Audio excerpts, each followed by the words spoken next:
Hello and welcome to the Oakland County Megacast. I'm Tyler Kieft in the studios of our flagship stations, 89.3 Lakes FM and Civic Center TV. In addition, today, as always, we're on Birmingham Area Municipal Access, both of our TV channels, Comcast, Channel 15, and AT&T, Channel 99.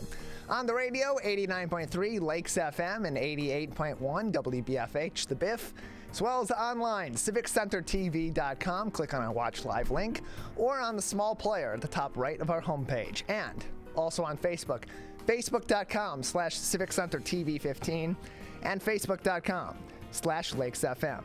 And as always, joining me from her home studio in the city of Keiko Harbor is Ronnie Dahl. Tyler, it's only 10 a.m. and I feel like I have already made it through an entire day. Yeah, it feels like 6 o'clock to me too, Ron. We had some technical issues here in the studio before the show while getting everything else ready. So I've been running laps around the building all morning long. I feel like I've been here all day. Well, as we mentioned as well, Sylvan Lake and Keiko Harbor, our citywide community garage sales start today. Remember, we didn't have them last year because of COVID. Right. So, at the last minute, my sister was like, hey, we've been cleaning out our house over the past year. Can you have a garage sale? Because she lives in Bloomfield Hills. They can have garage sales there. So we're like, okay, yeah. And then my brother brings stuff. And then we always have a ton of stuff to get rid of as well. And people were showing up so early. I was like, no, we're not ready. Like, I'm this is like 7 in the morning.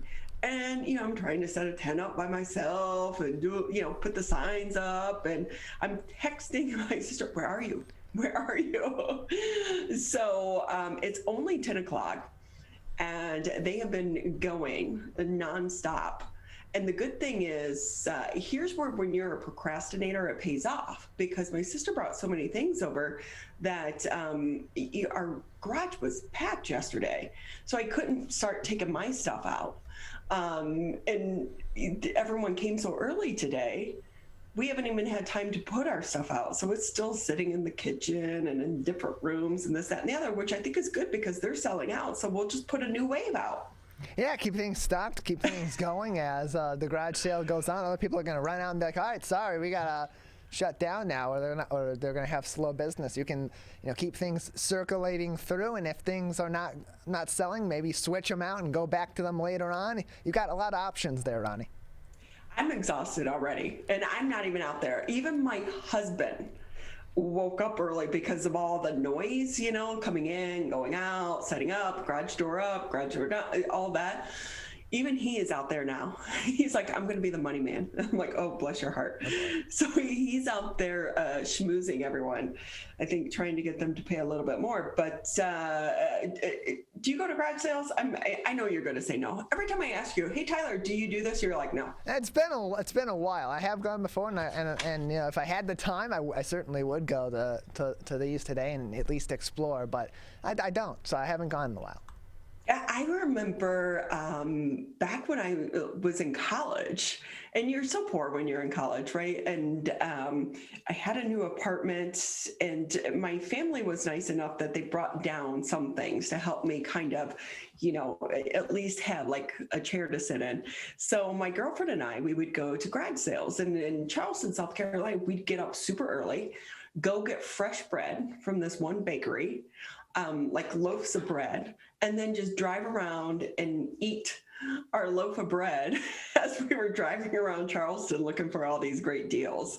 And you really can get great deals. And I will say, anyone that's in the area or listening, it's already really busy because we didn't have these garage sales last year, not just here in Keiko, because we kind of joined the game late. And I was surprised. So far, I haven't seen anyone else in my subdivision putting anything out.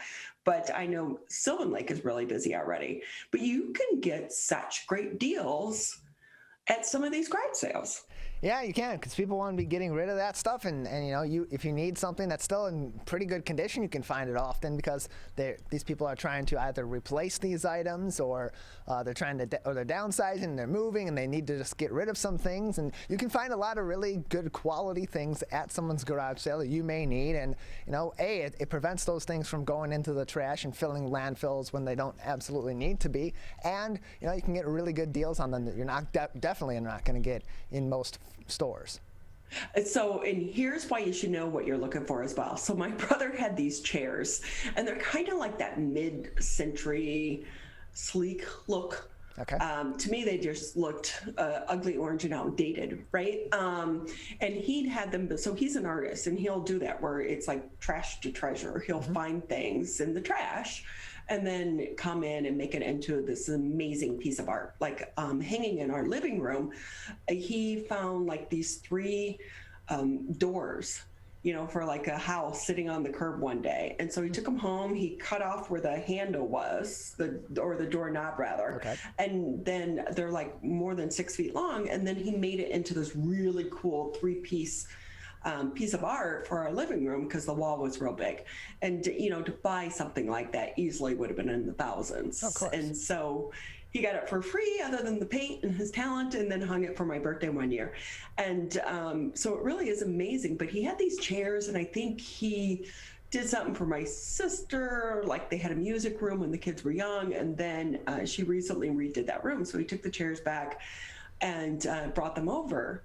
So, my sister had a lady over that was helping, kind of stage everything. And she goes, oh, hey, how much are you selling those for? And Bill's like, I don't know, maybe $15-20. And she goes, I think those are such and such, whatever artist, I forget the name.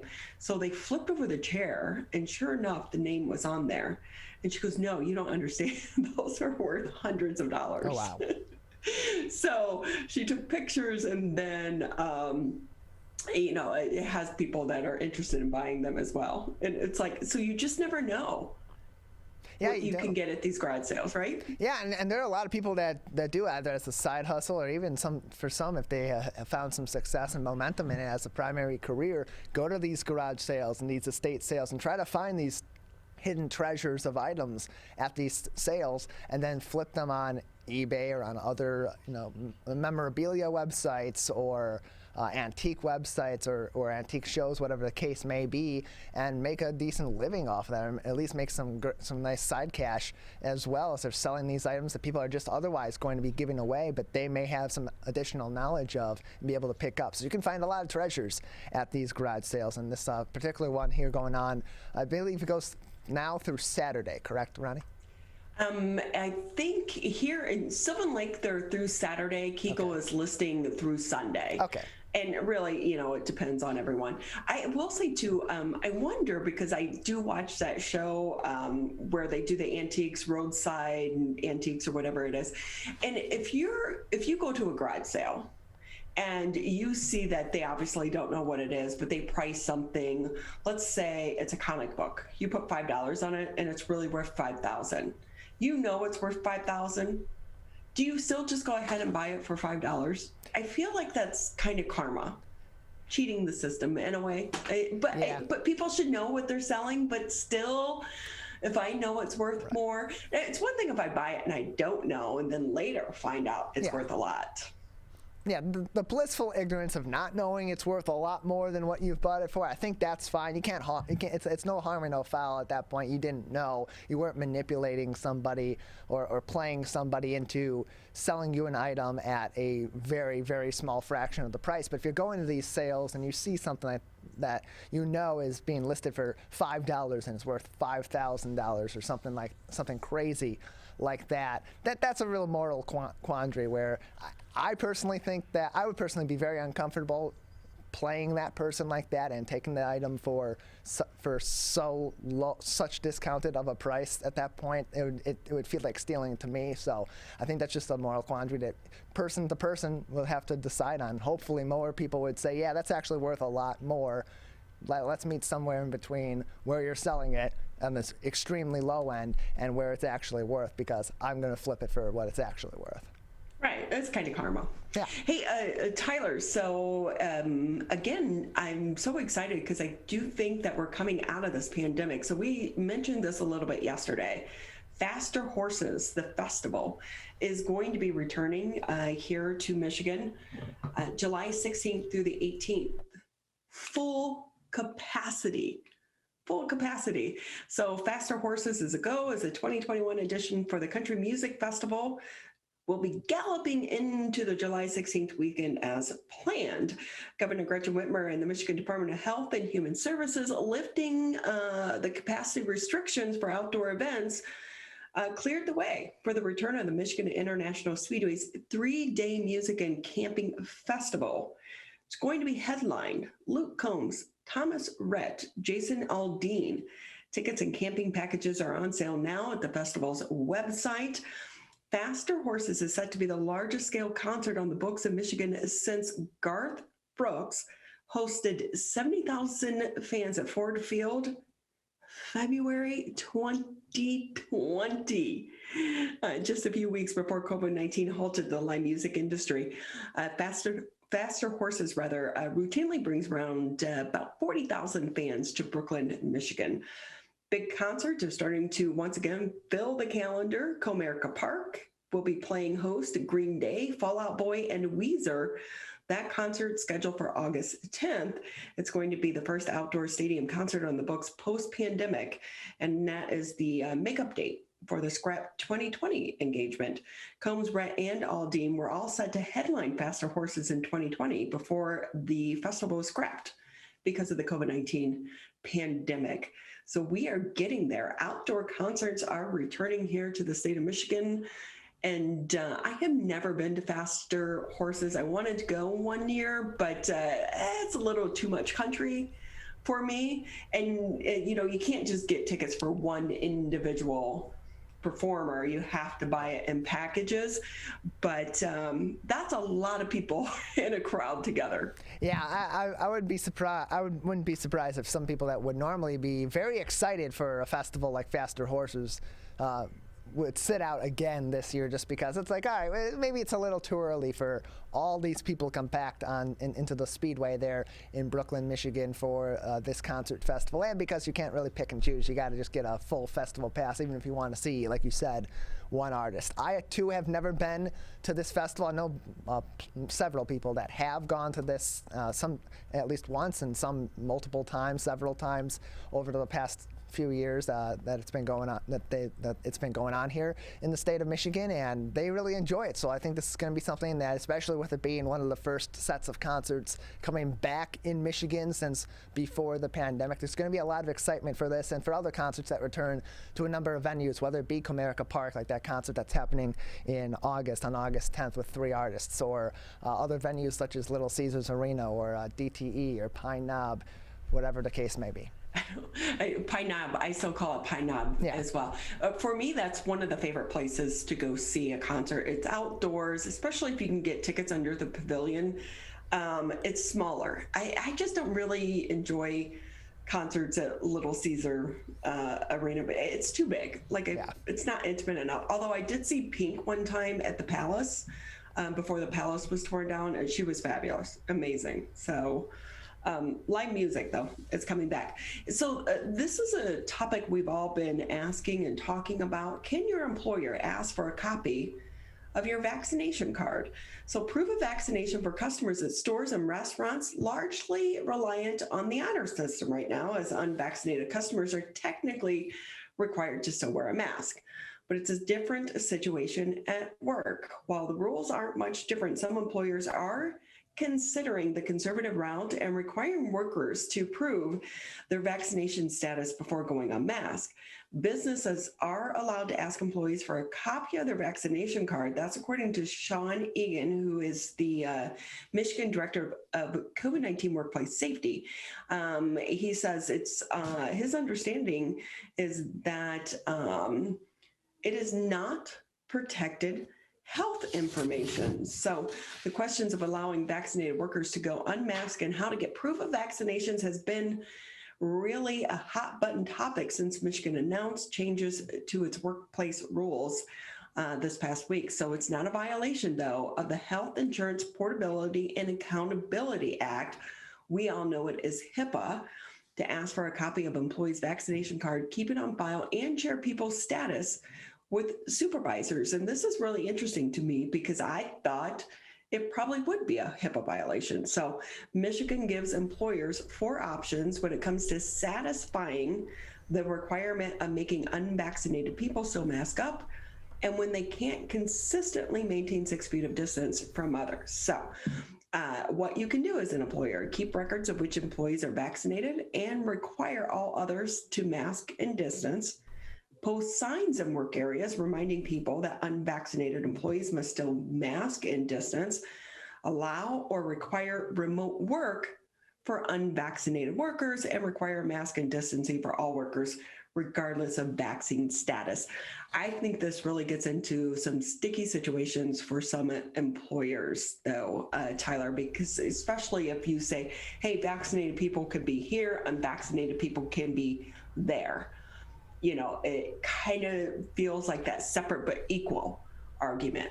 Yeah, and to me, it kind of rings of a similar situation to what we're seeing, although in a different form, at various stores and other places that people gather at this moment in time regarding masks, where those masks may not be required in those places for vaccinated people, and these individual stores or places of gathering have to then make a decision whether to require masks for unvaccinated people, require masks for all people, or some other regulation. It seems like a similar situation in this case, where some places that otherwise wouldn't require masks for vaccinated people are requiring masks for everybody because they don't know, and it's a really sticky situation to go around asking everybody and play on the honor system.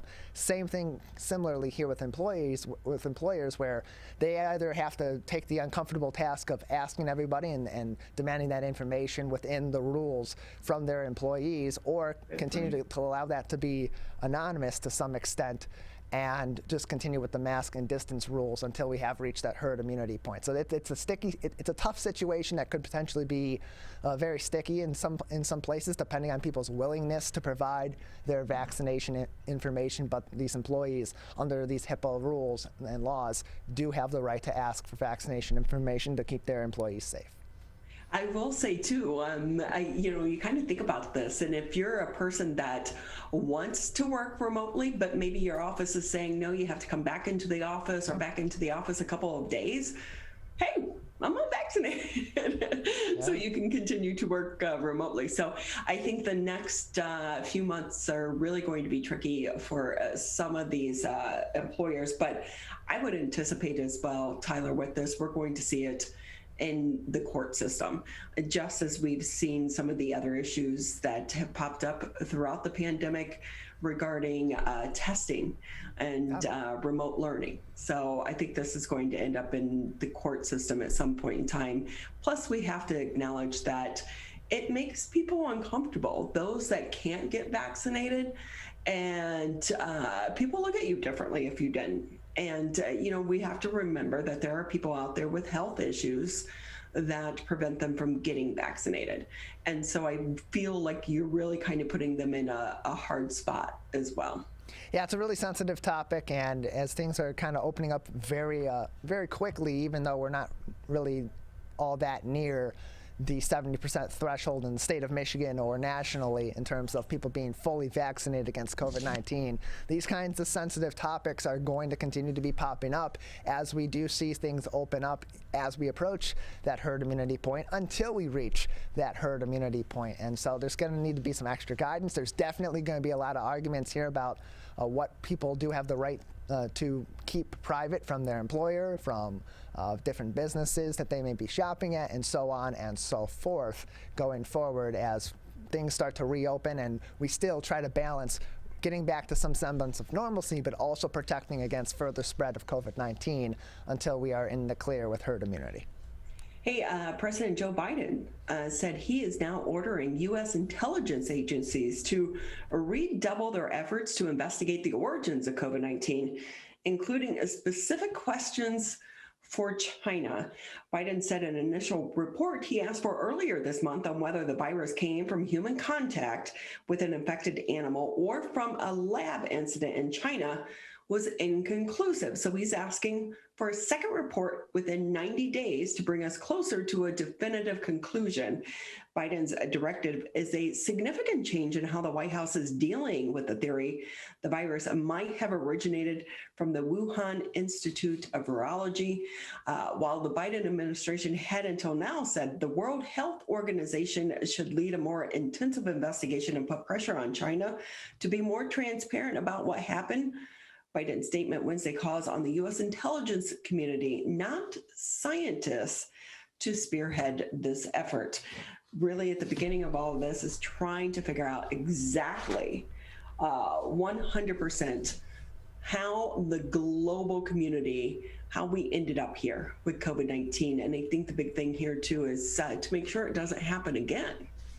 Yeah, and we've heard from reputable sources throughout the pandemic that there have been some difficulties in the investigation from the World Health Organization into the origins of COVID-19 in China, and there's been some pushback from the Chinese government while those investigations were going on. And the World Health Organization, frankly, can only be so aggressive in their findings, and they really are only going to get what they are provided the grace of researching from the Chinese government, whereas our U.S. intelligence agencies will have some other means that they'll be able to tap into that the World Health Organization simply wouldn't be able to. So that's probably part of the reason why the Biden administration is taking this route at this point in time, is to really get the definitive information and try to see if there's any information that they can find that the Chinese government was not privy to provide to the World Health Organization, because if there is something that may be going on here that we don't know about that may be important for the world to know, obviously that's going to be very helpful in figuring out how we got to this point with COVID-19 and how to prevent a situation like this from arising again in the future. So with that, as a reminder, you can always get the latest headlines. Go to civiccentertv.com, click on coronavirus. There you'll find the latest headlines that are posted each and every morning. But also at the top of the page, we have direct links to the CDC, the state of Michigan, Oakland County, and our local communities so that you can read some of the information for yourself, because while we like to think we are coming out of this pandemic, we are still in the middle of it, and the information continues to change. Hey, with that, we have a great show ahead for you on this Thursday edition of the Megacast. When we come back, we'll be speaking with the Community Relations Manager for the Alliance of Coalitions for Healthy Communities. They have been so busy throughout this pandemic to try to keep so many of us safe. And with that, too, at 10:40, Bud and Breakfast. What is that all about? That's next here on the Megacast. Finally, I just got my COVID-19 vaccine. I registered with my local health department and they called me. I got mine at the pharmacy, and my neighbor got hers from the hospital. I'm not a techie person, so I called the COVID hotline, and they helped me schedule an appointment. Get vaccinated with the first vaccine you can. Protect us all. Learn more at michigan.gov/COVID vaccine. Quitting smoking can improve your health, but it also protects your loved ones from secondhand smoke. Did you know there's no risk-free level of exposure to secondhand smoke? Smoke from cigarettes, e-cigs, and hookah can travel through ventilation systems and harm those around you. So clear the air and stop secondhand smoke.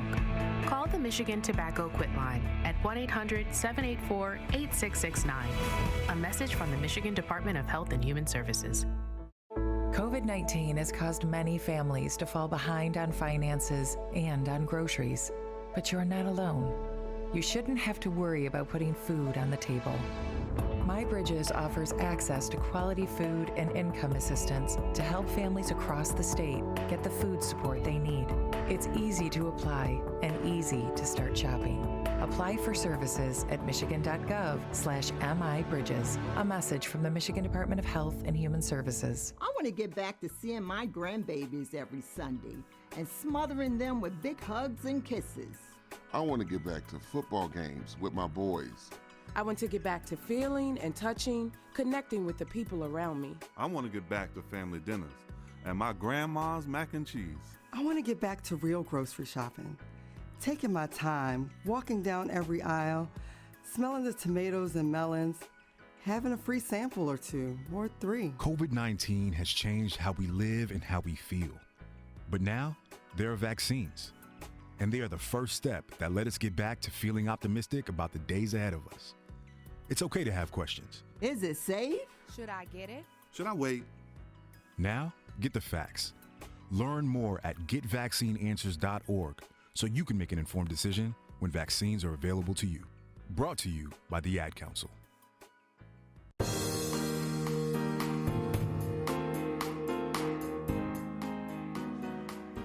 Great to have you with us here on the MegaCast. I'm Ronnie Dahl here in my home studios. Mr. Tyler Kieft holding things down for us back there in West Bloomfield. As a reminder, we are here Monday through Friday, 10 a.m. until noon, live. Civic Center TV, Birmingham Area Municipal Access. You can also catch us on cable if you have cable, channel 15 on Comcast, 99 on AT&T. And you can listen to us on the radio if you're out driving around, 89.3 Lakes FM, 88.1 FM The Biff. And today we are also live streaming today's edition of the MegaCast on our Facebook page, Civic Center TV and 89.3 Lakes FM. And with that, if we can kind of start the show off on a bit of a serious subject, we know for so many people, this past year has been extremely challenging. And for so many people, they have sought relief in substance misuse. Talk a little bit more. Let's bring in Tracy Chirikas. She's the Community Relations Manager for the Alliance of Coalitions for Healthy Communities. Tracy, we always appreciate having you and members of your team on with us. Thank you for being with us. Thank you for inviting us. For those that we could just kind of start off that maybe aren't familiar with the Alliance, bring us up to date.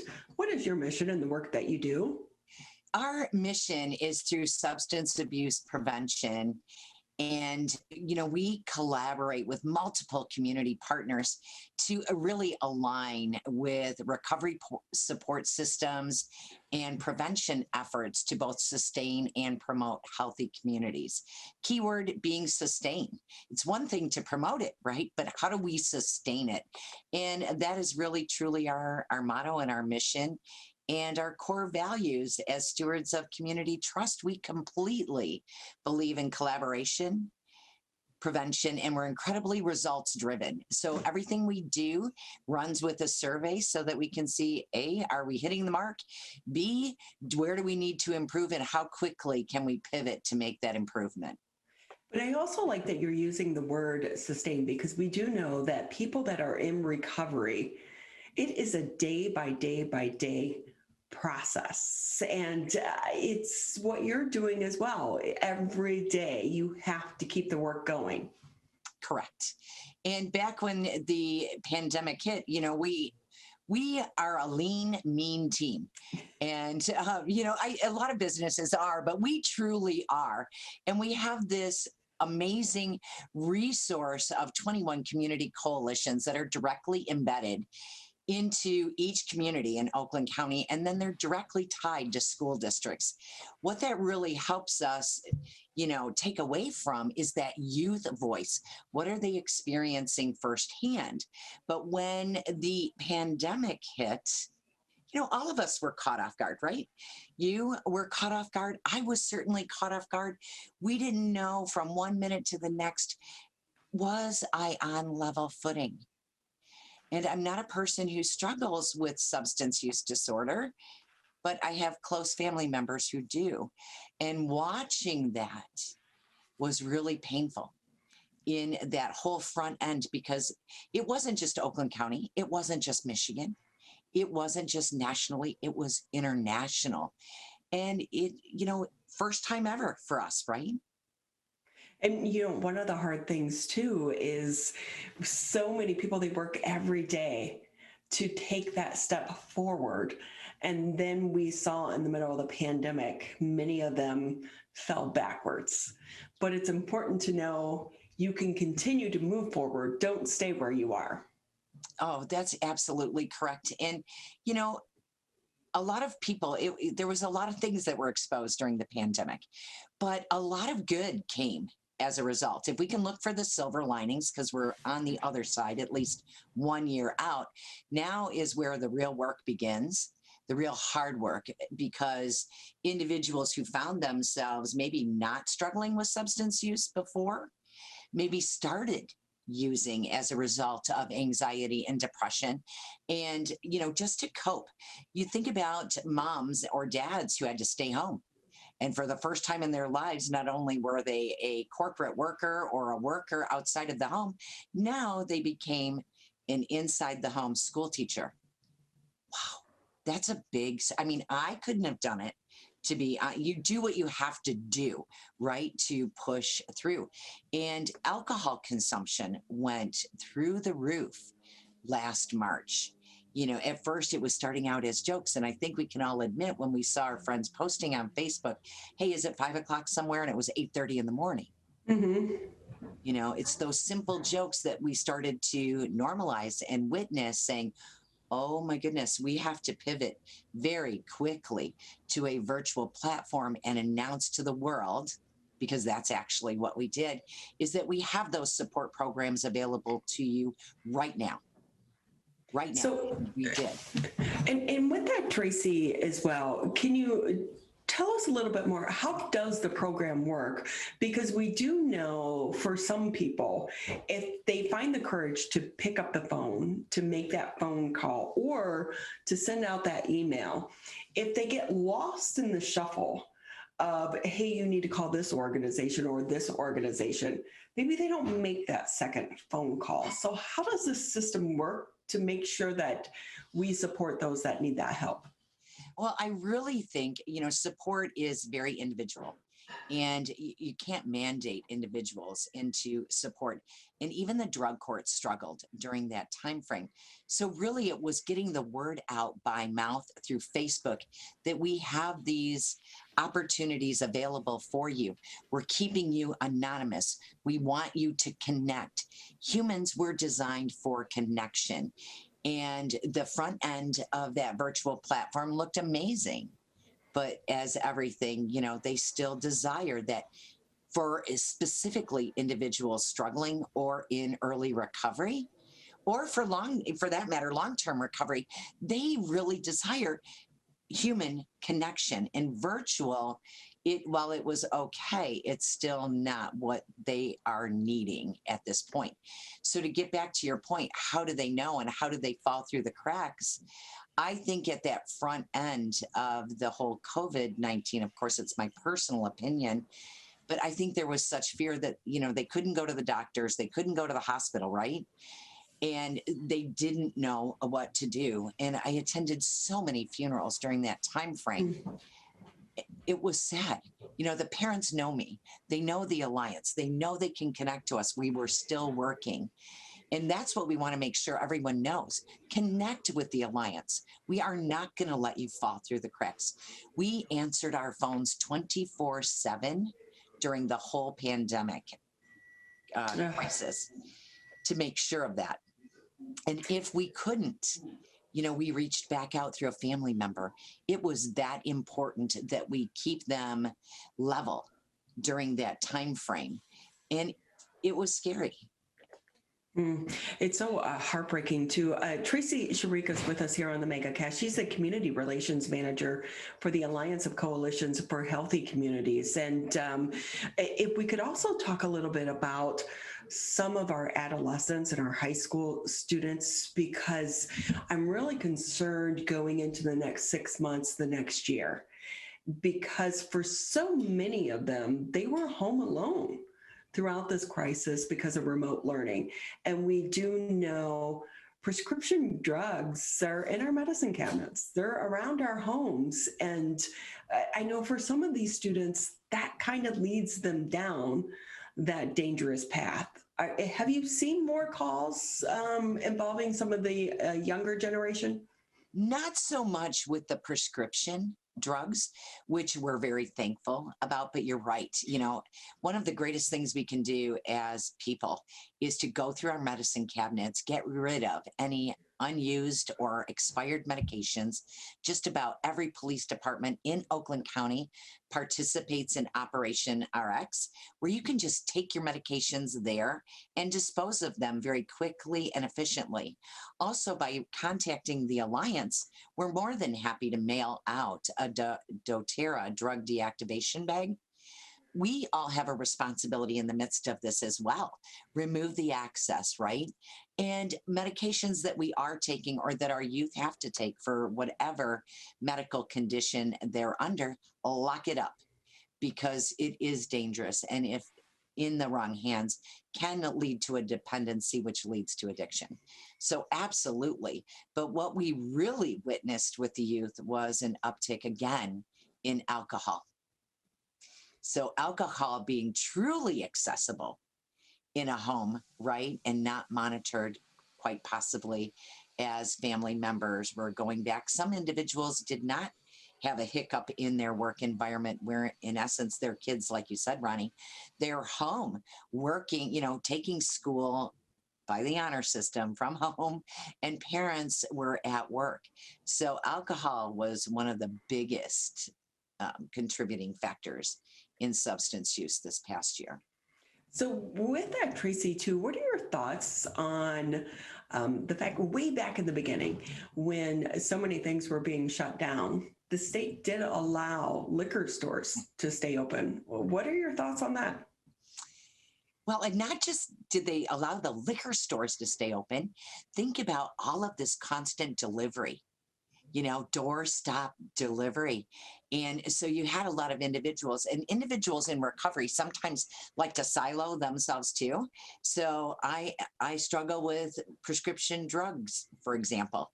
I don't struggle with alcohol. So alcohol could be delivered to my doorstep. There's no accountability, nobody watching me, right? So you have those kinds of things. I think it was irresponsible, from that standpoint, because it led us down a pathway of a whole nother avenue, particularly here in Michigan between March and July of 2020. First time individuals reaching out for treatment rose in the state of Michigan 11%. Wow, and that's just the ones reaching out for help. Yes.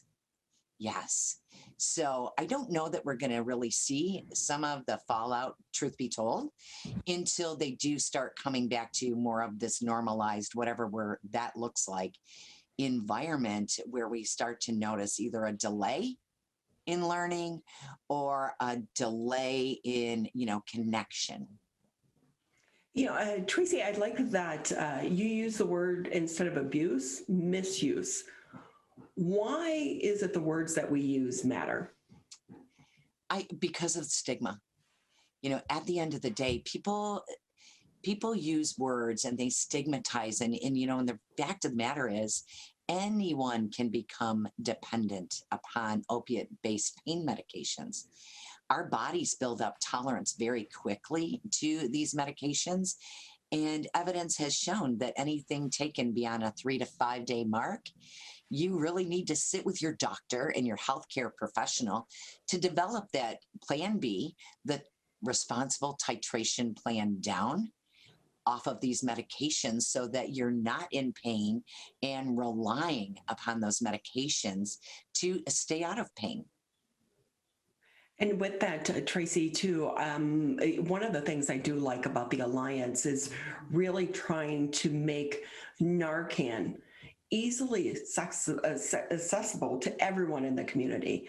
Anyone and everyone should have Narcan. A business, a person.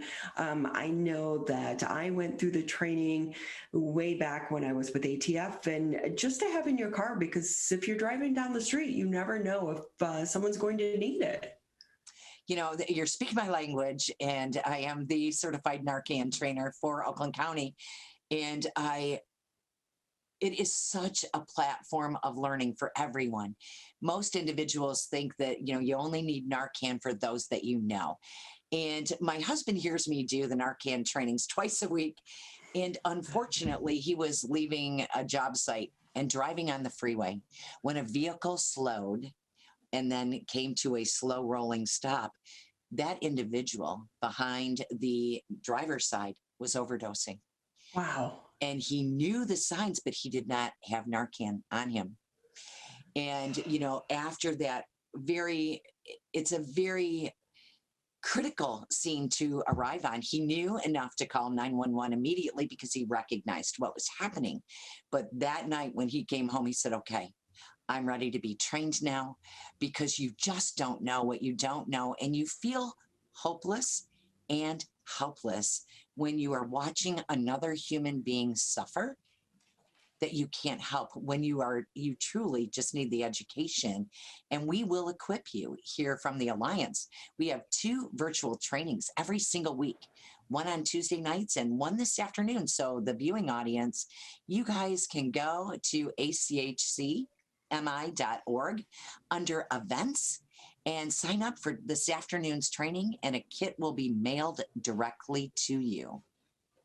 So important, and it really is easy to go through the steps, and it's to recognize the signs. And we should also note to individuals that it's great if you never have to use the kit, but there is an expiration date on the kit as well. Well, there is a 2-year typically expiration date, but if stored correctly, that medication has an additional shelf life of 2 years. And it is better than nothing. And truly what we're finding out there on the streets right now is the 2 doses that you receive of the 4 milligram intranasal Narcan sometimes isn't enough. So it is so important to call 911 first, because they are also equipped, law enforcement and emergency first responders. Everyone is equipped. And I believe every human being should be equipped with Narcan.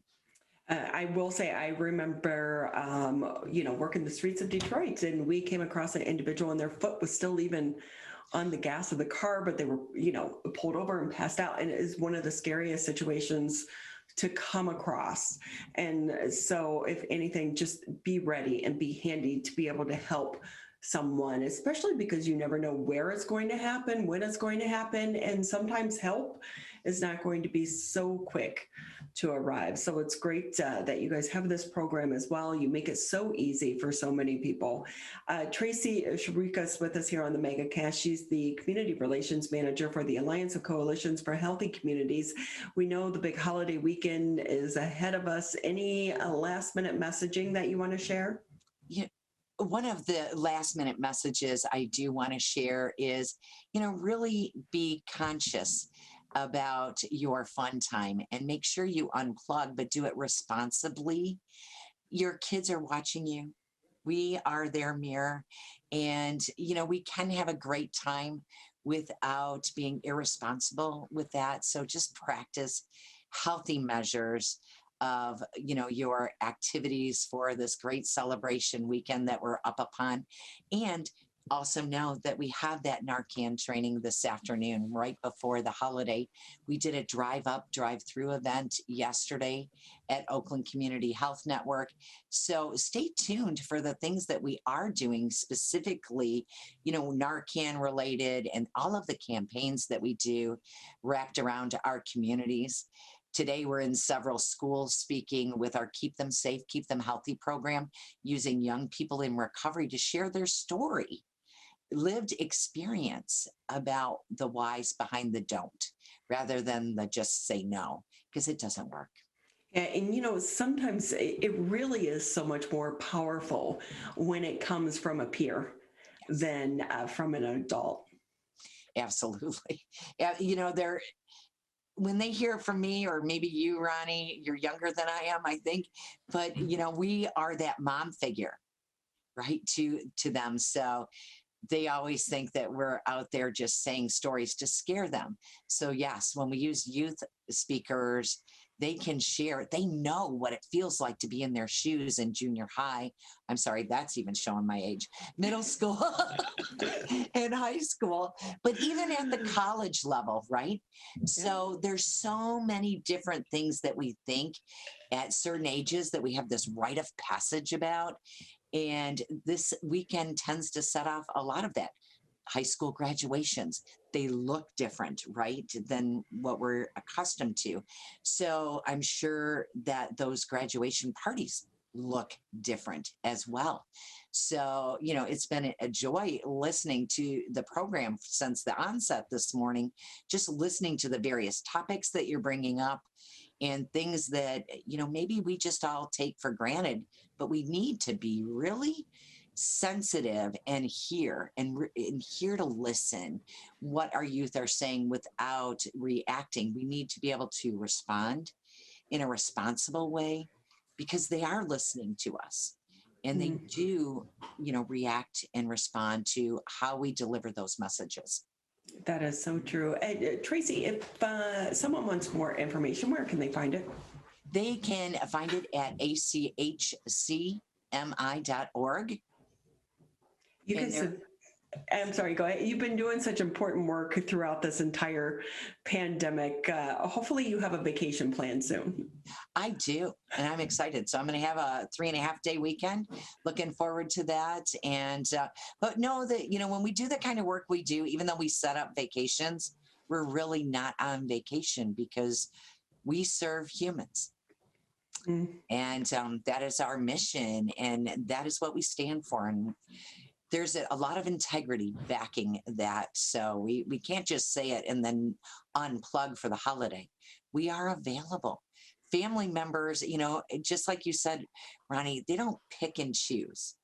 This happens. Individuals might decide on Memorial Day that they need help all of the sudden. I take those phone calls because I was in their shoes 13 years ago. I want them to know that we're here for them and we will help them get connected immediately into the services that they need, even on a holiday.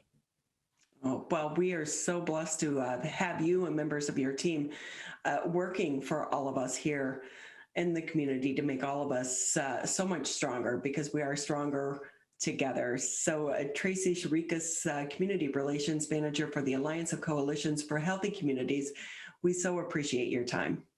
Thank you so much for this opportunity. I hope you have a fabulous holiday weekend. Thank you so much. We're going to take a quick break here on the Megacast. Still a lot to get to when the show continues. Right now, our country feels divided, but there's a place where people are coming together. I was nervous to talk to someone so different than me. Me too. Love Has No Labels and One Small Step are helping people with different political views, beliefs, and experiences connect through conversation, and it feels good. This conversation gives me hope. It gives me a lot of hope, too. Take a step toward bringing our country and your community together. Start a conversation at lovehasnolabels.com/onesmallstep. A message from StoryCorps, Love Has No Labels, and the Ad Council. Over a decade ago, the journey to a COVID vaccine began. Building upon research on other coronaviruses, scientists continued with months of research and development, 3 phases of clinical trials with tens of thousands of diverse volunteers, then peer review and authorization to deliver a safe and effective vaccine that will protect all of us. Discover the facts for yourself at michigan.gov/COVID vaccine. Wearing a mask is more than protection. It's a bridge to better days. The path back to celebrations with family. Nights out on the town with friends. Game days with your favorite sports teams. And the thrill of live concerts.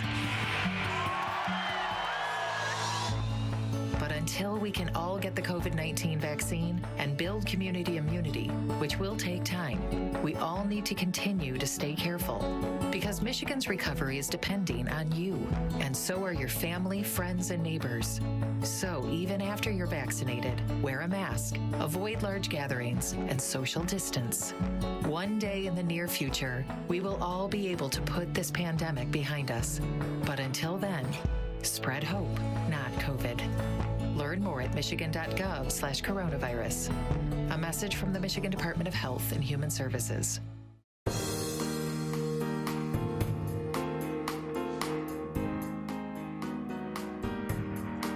Great to have you with us here on the third Thursday edition of the MegaCast. If you get the chance, get out, enjoy the sunshine today, the nice weather, because it's going to get cold tomorrow. Tyler, did you see? I think it's only going to be a high of what, like 48, 50 degrees tomorrow? Yeah, it's going to be super cold tomorrow. And so it's all of a sudden just going to be like, all right, let's just get one little look back to early April, late March, just for fun. And look, I'm looking on the bright side of it, Ronnie. It's not going to be 90 degrees in my apartment when I get home tomorrow like it tends to be during these warmer days. That's the only solace I'm taking in the cooler weather is it's not going to be great when I'm outside, but when I'm inside the comfort of my home, it'll be nice and cozy at the very least. Well, this weather has definitely been a bit strange. Last weekend, it was 90 degrees, sunny and beautiful. This weekend for the holiday weekend, today is nice, a bit cooler. Tomorrow, rain, high of only 48, but hopefully it gets a little bit nicer for Saturday and Sunday into Monday. Yes. So with that as well, I know that for so many people, just being able to get outdoors is a nice way for us to escape, at least for a little bit, all of the stresses in our life. But for those that have been diagnosed with breast cancer, it's not so easy for them to be able to escape the concern and the worry. But one organization is helping them try to take the anxiety out of some of that stress. With us now, we're excited to bring in Molly MacDonald. She is founder of the Pink Fund. Molly, it is so great to have you with us. We appreciate you taking time. Thank you for having me.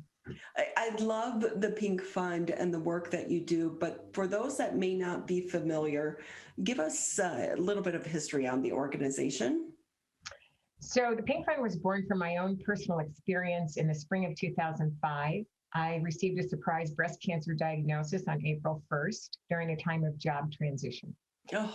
And that diagnosis basically derailed my job opportunity and left me unemployed and unemployable while I underwent 6 months of treatment.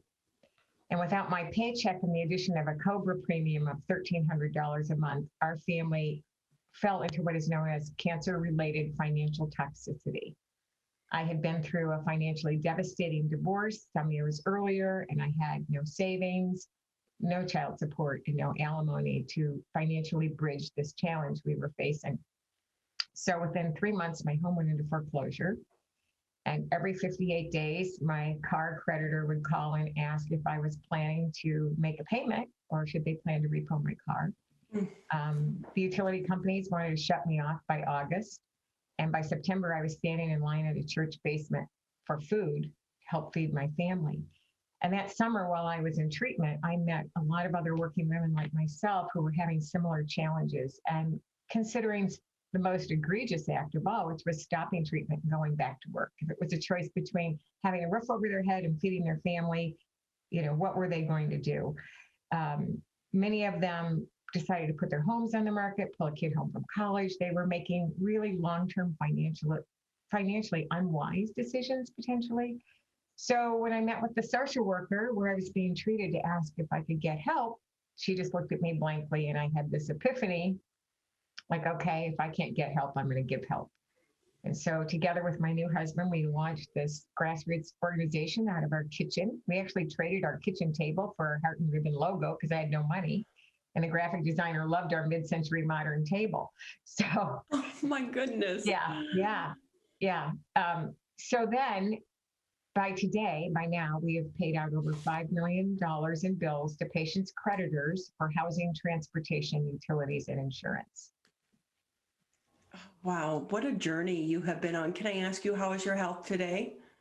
My health is good, but the reality is that 30% of women with the type of breast cancer that I have, which is estrogen receptor positive, can experience a recurrence in their lifetime. And so with that too, Molly, is it always in the back of your mind, that anxiety and that concern? Well, it's hard for me to be around survivors in some situations because that anxiety kind of bubbles up. But on the other hand, I also know that I have been really privileged to be healthy all these years. Women half my age are dying from this disease. And the work that I do also is a huge blessing, not only to me, but to all the hundreds, thousands of women and families we've helped.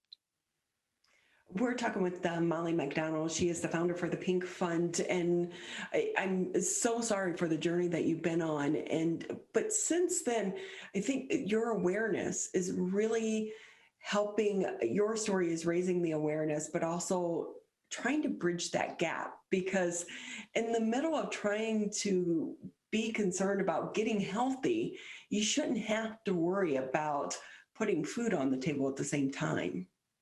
It's really a challenge. What I talk about all the time is that when your health insurance deductibles and copays collide with lost income, families and patients are facing some very, very serious challenges and about to go over the cliff. And what we try to do at the Pink Fund is provide a 90-day financial bridge to help make some of those non-medical, non-negotiable bill payments directly to their creditors, removing that worry so that they can focus on their treatment. And with that as well, when you are able to connect with some of the people that you've been able to help, how does that uplift you? What does that mean to you? Well, that is sort of the cherry on top for our entire small team. So every week, our patient program manager and patient navigator will send out email thank yous, or sometimes we'll get a snail mail card. And we've been told things like, I can sleep at night. I now can actually go to the grocery store without being worried that I can't make my house payment. I think the one that was most shocking that we received recently was a woman who had her mastectomy and told her oncologist she was not going to undergo the prescribed chemotherapy treatment because she couldn't afford not to work. So she applied for support from us, and she received 90 days of a home payment, house mortgage payment, called her oncologist and said, I'm coming in for chemo. And he said, what changed your mind? And she said, the Pink Fund. Now I don't have to worry about that mortgage payment. Oh, what a blessing you've been to so many people. This is the problem with our healthcare system today as well, that some individuals are left and put in these positions that they do have to decide. I have an older sister who was going through a similar situation. She was doing, a career change, and her new insurance didn't kick in. She was diagnosed with cancer, and it was actually as part of the drug screening. In order to get the new job, something was off with her blood work. And so then you're in this limbo. And it's like you said, you've quit your other job, so you don't have the health insurance. Your new health insurance hasn't kicked in. You find out you have cancer. And the resources aren't out there for so many families. So you've been such a lifeline for so many people. And it has to at least lift your heart. But on the backside of this, there's got to be a way for us to fix this problem so other people don't continue to go through it. Well, I tell, there's so many disease states where the treatments are physically, mentally, emotionally toxic to patients and result in the inability to work. And I tell a lot of people, that they can R&D my program, my business model, which is rip off and duplicate, because we're not going to be able to solve all the problems for everybody, right? The other reality is that patients do have to cobble together multiple sources of support, and we encourage that. If you get support from another organization, that is fine with us. That will not preclude you from getting support from us. An average cancer treatment in the breast space runs between 6 and 9 months. So while our 3 months provides that amount of relief, it's not enough for some people. And with that as well, Molly, but you think about the stress that this puts on someone, and that is stress that takes away from them trying to heal their bodies. Yeah, for me, it was shocking that our family would potentially end up in a cycle of homelessness over an early stage cancer diagnosis. And that's what I wanted to remove for other families. And we have done over $5 million in bill payments. I think I said that earlier. That is really incredible. And so can I ask you, Molly, too, what's it been like for you over the past year? Because so much attention and focus has been on COVID and not on other ailments. Right. So with COVID, we have been able to help individuals who were going to work through breast cancer treatment, but because of COVID and being immunocompromised, they self-selected out of the workforce.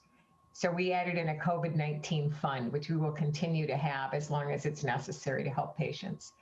The challenge that we're going to have in the next 12 to 18 months, and is actually predicted through the end of 2027, is that due to the fact that diagnostic testing has not been done over the last 15 months, and primarily I'm talking about mammograms, we're going to see more and more women getting diagnosed with more advanced disease, longer treatment protocols, and longer financial needs. And we expect our applications to really bump up, and we're going to need more to raise more money to support those efforts. And if we could take a moment to talk about trying to raise money, we know for so many organizations and nonprofits, they rely on fundraisers, which haven't happened over the past year, or they've been virtually. How is fundraising going for your organization? So in the beginning of the pandemic, last April, I went through a program at Harvard and kind of predicted a 30 to 50% loss of revenue. And then we planned out what we were going to do. We were going to cut salaries, how we were going to manage the funding. That didn't happen for us. COVID really highlighted the essentials of our mission of providing that financial aid, because people started to understand what it was like if they couldn't work. The thing about the Pink Fund that's different is that I describe our funding as accordion. So we have so much money, and if we don't meet our revenue goals, instead of making that house payment for somebody, we'll pull back a little bit and make 3 months of car payments. Or if we can't make the car payments, we'll pull back and make utility payments.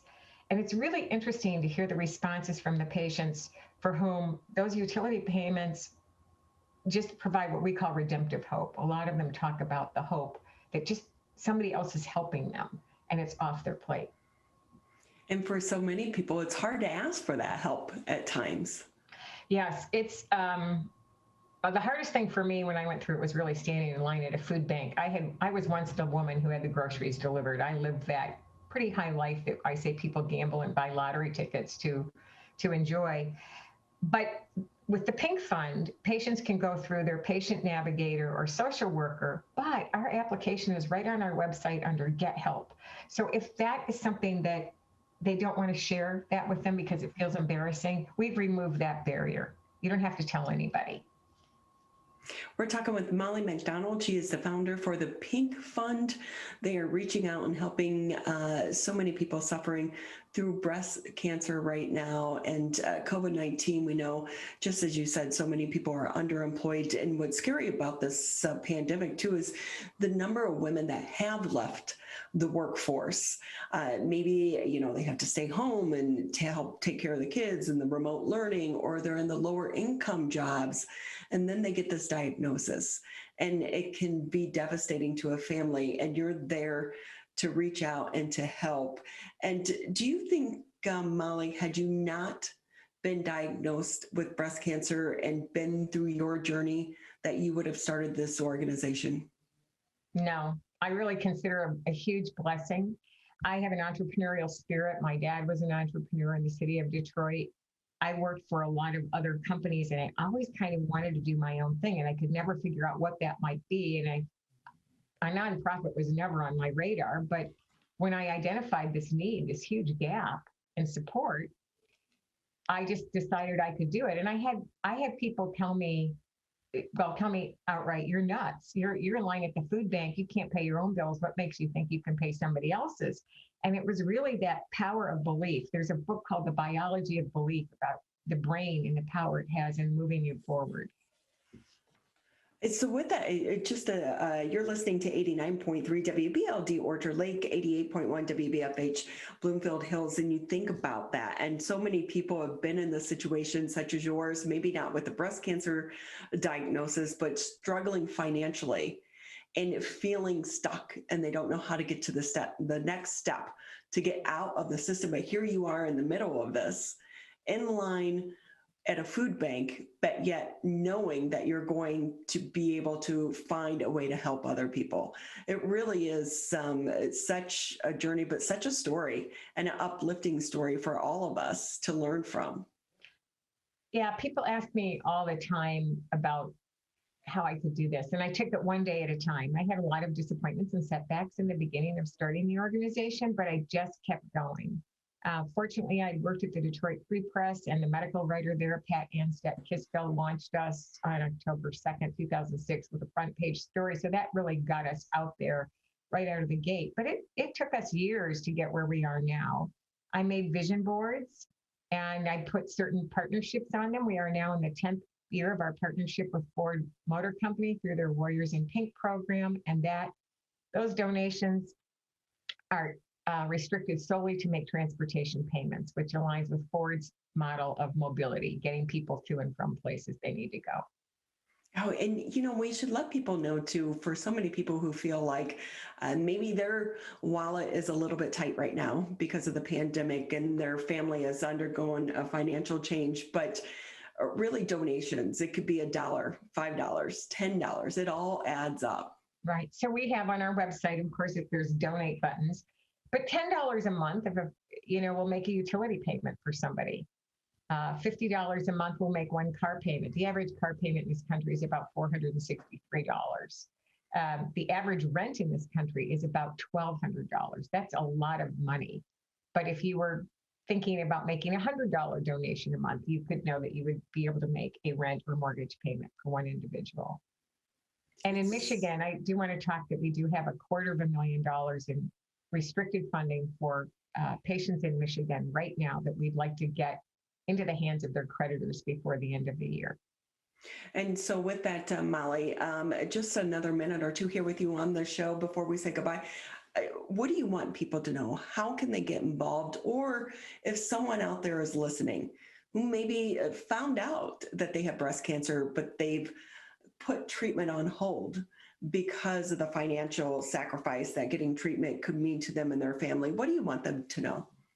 That there's help, that there are other resources besides the Pink Fund that we can share with them to apply for additional support. And then it's just pretty easy to apply. You just go under the Get Help tab. One of the qualifiers is that family household income must be at or below 500% of the federal poverty level, which allows us to loop in the middle class in certain zip codes. So, and that chart is readily available on our website. If people want to get involved and raise money, many people do third-party events, anything from pink outs to we have a bikini rally. We have people riding their bikes around, just raising money for a school event. Schools are coming to an end, or dancing, anything. They can contact us through info@thepinkfund.org.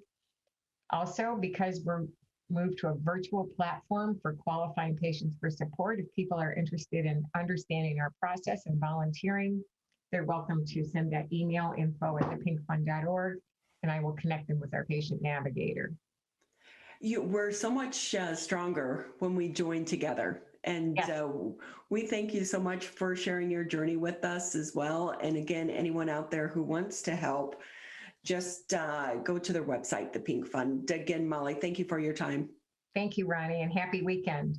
Happy weekend to you as well. And again, we can't say thank you enough for everything that you're doing for so many people. I know that it grew out of your own struggle and your own journey, but it makes it so much more powerful as well that you're willing to, have that leap of faith and go forward and make this happen. So Molly MacDonald, again, founder of the Pink Fund, thank you for your time.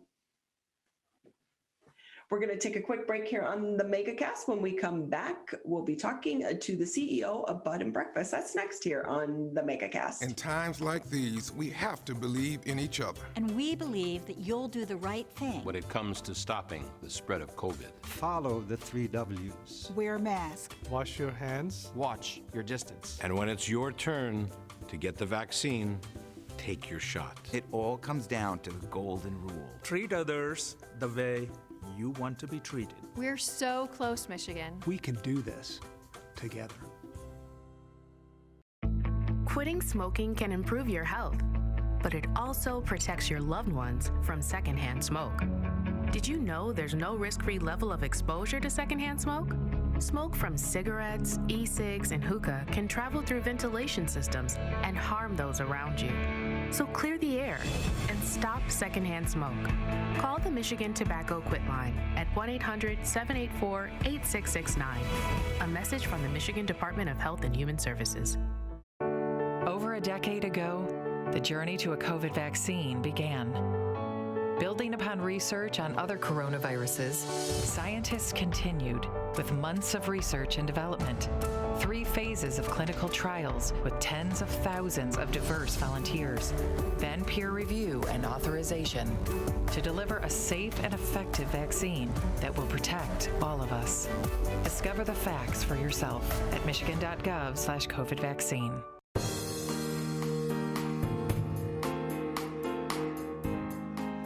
Great to have you with us here on the MegaCast. Just a quick reminder to let you know that if for some reason you did miss an episode of the MegaCast, we kind of get it. Not everyone has 2 hours to sit around and hang out with us, but we do make it easy for you. You can just go to civiccentertv.com, click on MegaCast, and you can watch the previous episodes. Or if you just want to catch an individual interview, you can do so by clicking on the on-demand section. And with that, summer is here. You feel the hope in the air right now with the vaccine and the warm weather. So many people are ready to get up and get traveling once again. And there is one business model that is starting to make headlines right now. Looking for a place to stay, but you're also a marijuana smoker. Where do you stay? Well, bud and breakfast could be just the answer for you. Joining us now on the show, Sean Roby. He's the CEO. Thank you for being with us. Thanks for having me. I will say I was on the website, Sean, and I'm like, I don't smoke weed, but can I just stay at some of these places? I mean, what cool places that you found. Well, absolutely. I mean, we have couples, where one member will be a diehard cannabis consumer and the other one won't be. And, it's not set up to where you have to, fully consume when you get there. It's a vacation rental, so you can take what's there or you can leave what's there, So with that, Sean, let's just kind of start at the beginning here. Tell us more about Bud and Breakfast, and how did you come up with this concept to begin with? Sure. So we're an online reservations website for vacation rentals for people who are cannabis enthusiasts. We started back in 2013. I actually got the domain back in 2001 for about $6. And I was in the wine industry in Napa, and our family owns wineries there, and we would be taking people to, wine tours and foodie stuff. And they would always be really interested. Generally in California, there would be, a few plants kind of hidden in the back of the vineyard, and they'd all be like, ooh, snicker, snicker. And, it's since then, I kind of realized, wow, this is, at that point, it was really liberalizing back in the early 2000s in California. It was kind of legal without being legal already. And, I saw that there was a great interest in this, and it just kind of popped in my brain. Maybe I was young enough back then and still inspired on that level, but Bud and Breakfast, it just came. And so, excuse me, so with that, so we know that there's been obviously the explosion in the popularity with Airbnb and some of the other vacation rentals. When that started to take off, is that how you came up with this? Well, yeah, I would say so. We kind of started in Mendocino. We had a little bit of Mendocino, California on the coast, and we had kind of an inn that we would welcome, interested travelers to come stay, and they would be able to walk through and see the plants. And then we soon realized that, the sharing economy was exploding. I mean, Airbnb itself is, I think, probably close to a $60 billion company at this point. So I mean, people want to travel and see things through the eyes of a local. They don't want to stay at a synthetic, hotel room that much anymore, at least the travelers I know. And, they want to get to a place and see it through the eyes of a local. And certainly with cannabis, our hosts are Wikipedias of all things cannabis. When you get there, they know what's going on. And certainly we get rid of the awkward factor. You're not going to go to your Airbnb host and be like, hey, can I get some cannabis?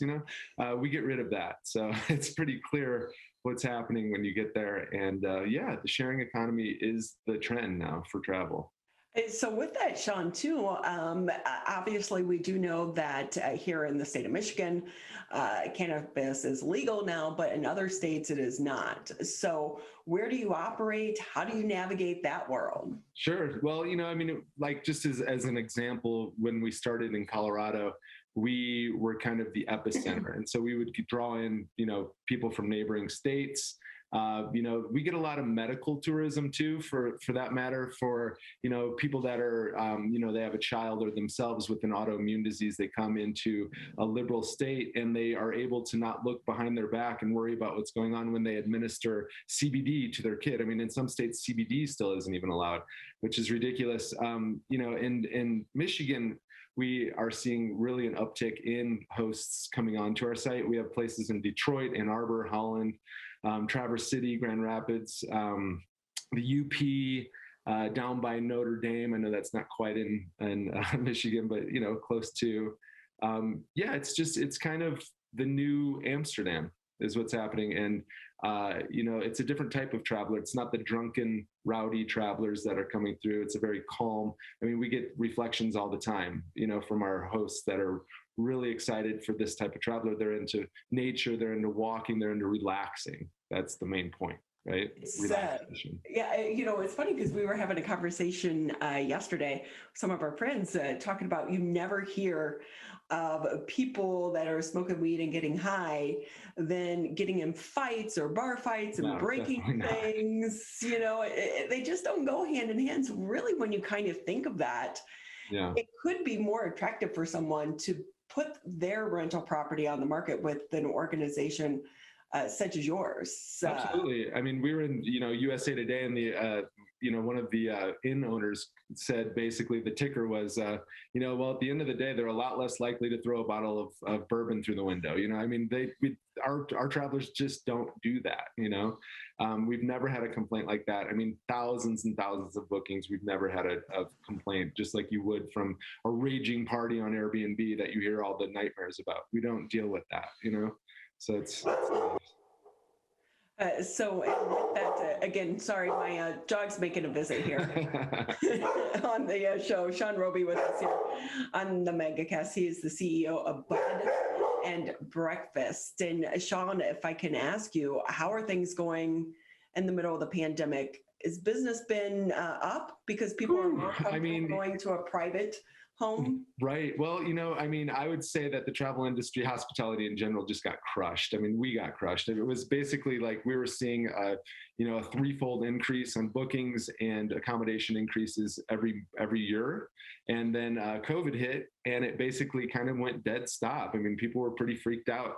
But what I can say is in the last 4 months, I don't know if people are just pent up or it's the vaccine or people are feeling safe again to travel, but we are exceeding all of our previous months. And since 2013, we've exploded.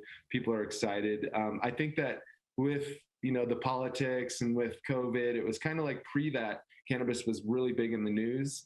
Every day we were getting an article or a big story, and then it just kind of went dead stop on that level too. And now with the pandemic kind of getting back under control and the politics being a little bit more level for the nation, cannabis is front and center again. And so are we. And with that, Sean, too, because we do understand, it's still illegal in the eyes of the federal government. And sure. I think one of the things that's going to help the cannabis industry, there are some bills being proposed right now before our lawmakers to try to address the banking industry and the hurdles that so many people in the cannabis industry that they face. And I think the general public really doesn't understand that side and what's going on. Yeah, it's interesting. I mean, just we're really limited when it comes to that on, just advertising alone. We're limited. We've had to, everyone in this industry has had to get really creative, figure out kind of guerrilla tactics, as it were, at the beginning to get their brand out. I mean, it's just ridiculous, the limitations. And then the banking, I mean, you hear about all these, dispensaries and whatnot, just, going at the end of the day with big truckloads of cash and to their secret safe somewhere. I mean, it's just ridiculous. I did hear that the DEA just for the first time is actually issuing federal licenses to private entities to grow. And so that is amazing. I just got the news of this last week. I'm not actually sure how that works with it being federally illegal and then being issued licenses.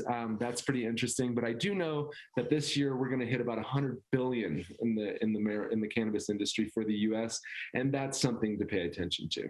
Yeah, and with that, if we can ask you as well, Sean, how does this work if someone does post their property for rent? Sure. And now, are they also helping some of their visitors secure getting marijuana or cannabis if that's what they want? Or is this just really a place that you can rent and you can smoke and be free to do so? Sure, it's the full gamut. I mean, it's literally like we have places that are, 420 friendly. You can smoke out on the deck, and there's a dispensary around the corner. Or the ones that really do well. I mean, seriously, like we have people that make their entire yearly income by doing this. They are all inclusive. You get there, you walk in, instead of an alcohol bar, there's a bud bar with all the trending strains and jars, and then you walk in the other room and there's a cannabis yoga class going on, and then in the next room there's a CBD infused massage, and then maybe for dinner a lot of the hosts will include a microdosed infused chef, like professional chef that is,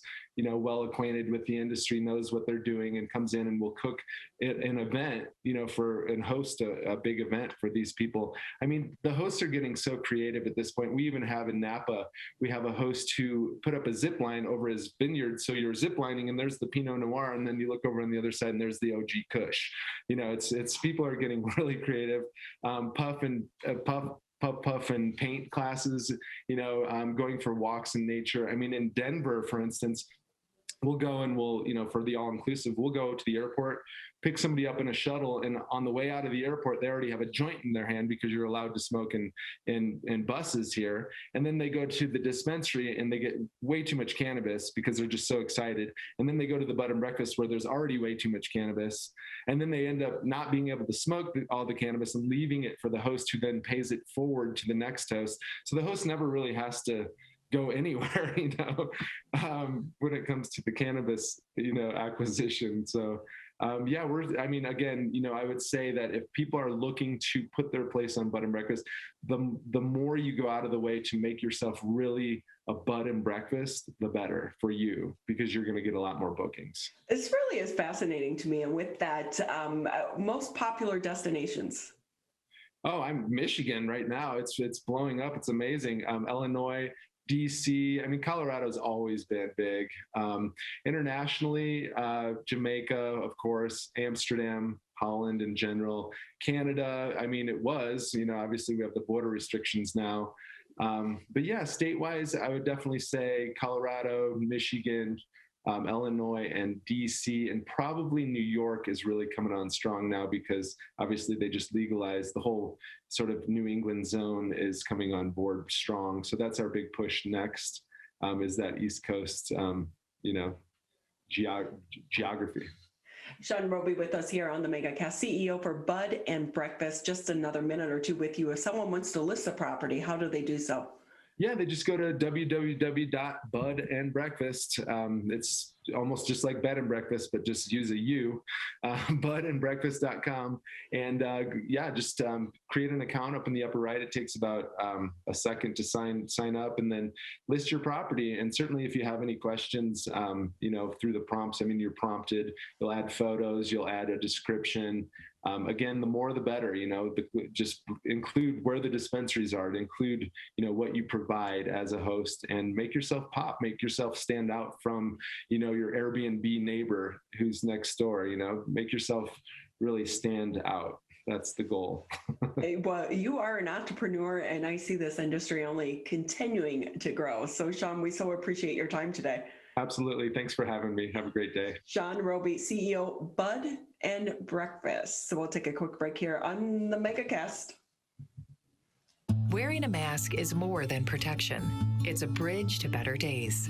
The path back to celebrations with family. Nights out on the town with friends. Game days with your favorite sports teams. And the thrill of live concerts. But until we can all get the COVID-19 vaccine and build community immunity, which will take time, we all need to continue to stay careful because Michigan's recovery is depending on you, and so are your family, friends, and neighbors. So even after you're vaccinated, wear a mask, avoid large gatherings, and social distance. One day in the near future, we will all be able to put this pandemic behind us. But until then, spread hope, not COVID.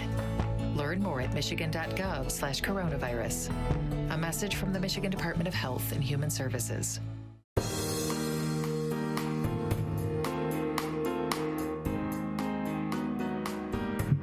We want to say thank you for taking time to be with us here on the Megacast. Just about 40 minutes left here in the show before we say goodbye for the day. And, for so many people throughout the pandemic, it's been a challenging year. For me, one of my favorite places to escape has always been the library.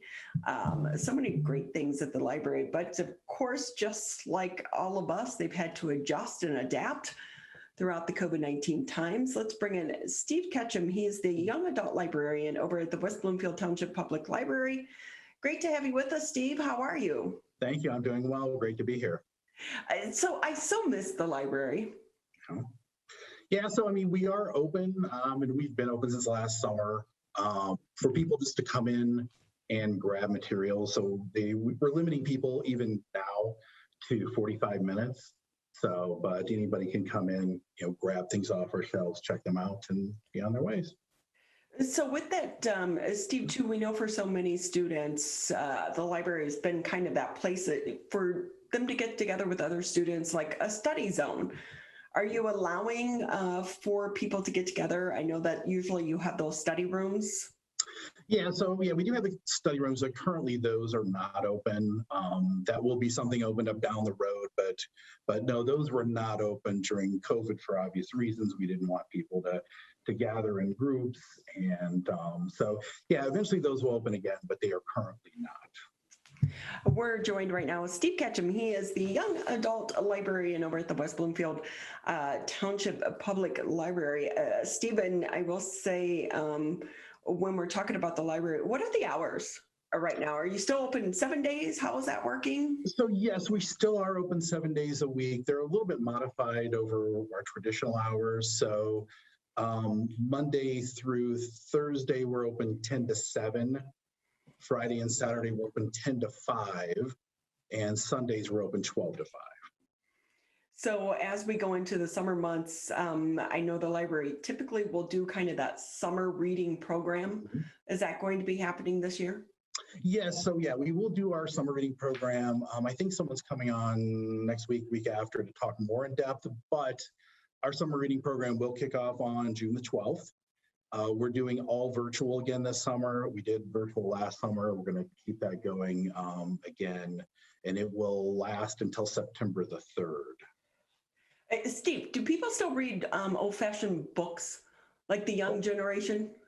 Yeah, so a lot of people do. Every generation still reads traditional paper, books. People still listen to books on CD, but people are also transitioning over more to the electronic formats. And we have 3 different services that offer ebooks and the audiobooks.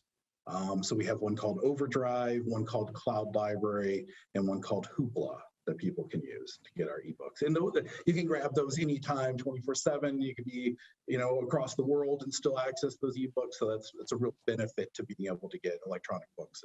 That is a good deal. I will say, I used to be an old school book person. I like, turning the pages and the smell of the book. And then you get addicted to the iPad. And they even had it where when you flip the page, it made the sound like you were turning the page of a book. And then my iPad crashed. And I'm in a love-hate relationship with Apple right now. So I haven't bought a new one.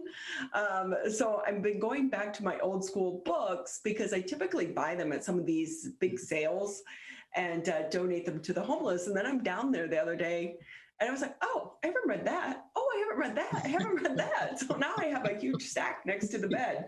So sometimes, that's one good thing. Like the battery never dies on your old-fashioned book. Yeah. Yeah, so I mean, there's benefits to both. I mean, with electronic books, the great thing is like I can load up my iPad with a bunch of books. I don't have to lug, physical things around if I'm going on a trip or something like that. I can read, with dim light on my iPad, so I'm not, interfering when my spouse is sleeping, but I don't have to have a light on. So there are benefits to both formats. We're joined by Steve Ketcham. He is the young adult library over at the West Bloomfield Township Public Library. I know that there's like the pass system that is going on right now. Tell us more about this park pass system. Yeah, so that's a really cool program that we're a part of, and it's in its 14th year. It's called the Michigan Activity Pass, and it allows you to use your library card to check out a pass to over 450 locations in Michigan, and you can get discounted or free admission to these locations. And they're all over the state. There are, historic sites, cultural attractions, state parks, campgrounds. And recently the Huron-Clinton Metro Parks came on board. So all 13 of those Metro Parks are available. And so that includes like Stony Creek and Kensington. So just, and when you get a pass for one of those Metro Parks, you get a daily vehicle pass for free. So it's just a really good deal. It's a really great way for people to get out and enjoy nature, both this weekend, the holiday weekend, and the summer. And so with that too, do you have to have a current library card to be able to get one of those passes? How's that working? Yes, you do. So, I mean, the way it works is like if you go to our website, westbloomfieldlibrary.org, we have a section on our homepage called the services section. And then we have a link to recreational passes. And when you get to the Michigan Activity Pass site, you will put where you're starting from. So like West Bloomfield for me, you will put how far you're willing to go. So you can do 20 miles, 50 miles. I think there's all kinds of increments. Then you will say where your home library is. And then you can sort of select the different kind of locations you want to go to. So if you just wanted to go to state parks, you could just select that. After that, it will give you results. There's an option there. This is Get Pass. And then when you do that, you'll have to put your library card number in. It'll show you the days that are available. There's only so many passes available per day. So you will then do Get Pass. You'll look for whatever date you can go. You'll put your library card in. Then you'll print the pass out. So you can do that from home. Apparently they have a mobile option too. Now it's just happened, so I don't quite know how that works, but there is a mobile option that you could take with you. And you're limited to one pass per library card per week, and you have 7 days to visit the location after you check it out. And I will just say, and I think most people know this in the current environment, even though things are getting better, I would always look at the website, call ahead just to check on hours, and make sure they're going to be open when you plan to go. Right, because I would imagine as well, though, some of these places may have capacity limits as well. That is correct. That is correct.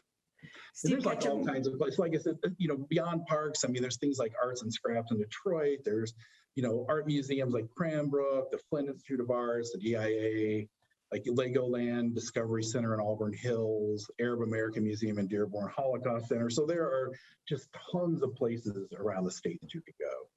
This is so great for parents as well, because so many of the kids have been spending the past year in front of a computer screen. Yep. This is a great way to actually get them out and into a building to be able to see and experience history as well.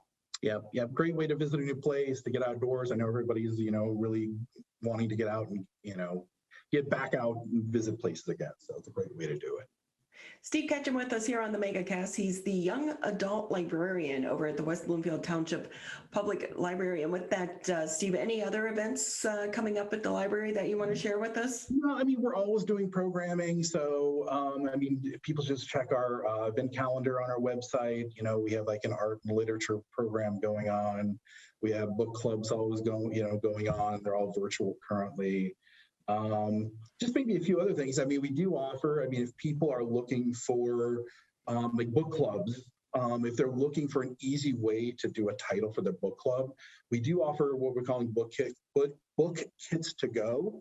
And in those kits, you get 10 copies of the book, You get information on the author, discussion questions, all contained. Because a lot of times, book clubs have problems getting enough copies of books for their, members. So we offer these both in the adult department and the youth department. So that's a really great resource if people are out there and have book clubs and want an easy way to do it. And with that as well, if someone has a library card that may be expired, how can they get a new one?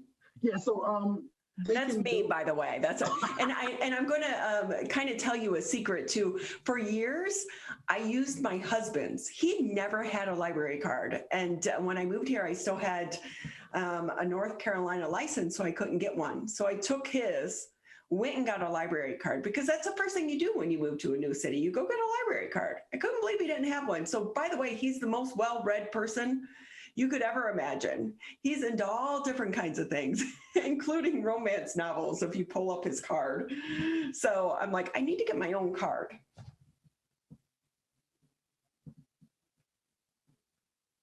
We lost you there, Steve, for just a second, but you look like you were laughing and having fun.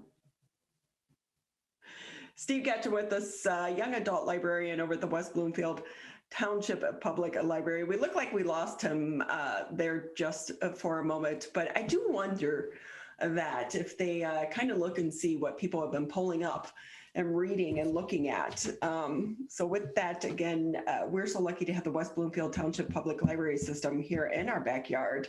Of course, we contract out with them here in our neighborhood as well. So if you haven't been to the library, they're back open. Go over, visit them, but also get a pass and go explore some of the great things that we have here in our own backyard, including the DIA and so many other museums here locally. We're going to take a quick break here on the Megacast, and when we come back, we'll round out the show speaking with Alisa Zee. She is an icon here in the Metro Detroit area. We'll be talking to her and this great project that she has going on to try to honor her father. That's next here on the Megacast. I want to get back to seeing my grandbabies every Sunday and smothering them with big hugs and kisses. I want to get back to football games with my boys. I want to get back to feeling and touching, connecting with the people around me. I want to get back to family dinners and my grandma's mac and cheese. I want to get back to real grocery shopping, taking my time, walking down every aisle, smelling the tomatoes and melons, having a free sample or two, or 3. COVID-19 has changed how we live and how we feel. But now, there are vaccines. And they are the first step that let us get back to feeling optimistic about the days ahead of us. It's okay to have questions. Is it safe? Should I get it? Should I wait? Now, get the facts. Learn more at getvaccineanswers.org so you can make an informed decision when vaccines are available to you. Brought to you by the Ad Council. Finally, I just got my COVID-19 vaccine. I registered with my local health department and they called me. I got mine at the pharmacy, and my neighbor got hers from the hospital. I'm not a techie person, so I called the COVID hotline, and they helped me schedule an appointment. Get vaccinated with the first vaccine you can. Protect us all. Learn more at michigan.gov/COVID vaccine.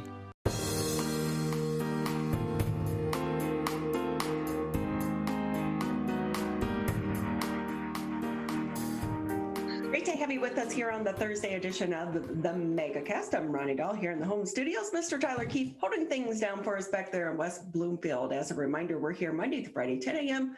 until noon live. We do want to apologize to our last guest. Obviously, we lost a connection with him just at the last moment. But, more than a year into this pandemic, we're all used to the technical difficulties that we experience pretty much on a daily basis. And we go with the flow here on the Megacast. But I will say he was very happy. So, but we always thank the good team over at the West Bloomfield Public Library for all the work that they've been doing and the help that they provide us here throughout not just the pandemic, but all the times. About 20 minutes left here in the show, and we're excited to bring in our good friend Alisa Zee. She's a veteran broadcaster, but Alisa, I love what you're doing for your father, but let's just kind of start at the beginning. Specs Howard which for years has been located there in Southfield, is going through somewhat of a transition. Yes. Just like all of us in the middle of a pandemic, but also journalism in general is changing as well. Absolutely. You and I know that firsthand. And I loved how you were able to just go with the flow. Welcome back to live TV, right? That's how it works.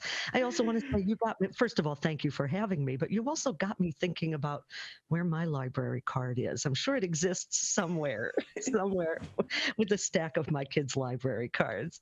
But that also brings up how things are changing, right? People go to the library differently. We are in a whole other world when it comes to radio, television, graphic design. Everything old is new again, and we change with the times, right? So, and I think about people such as your father, where the industry was, where they started. I mean, even for us, I remember getting into TV and we still had like the 3/4 deck, you know, and then you went to Beta and then you went to DVC Pro. Now it's on a chip. And so trying to even find the equipment to play some of these old tapes can be a challenge. But with that too, Specs Howard, is it going away or it's not going away? What is the status?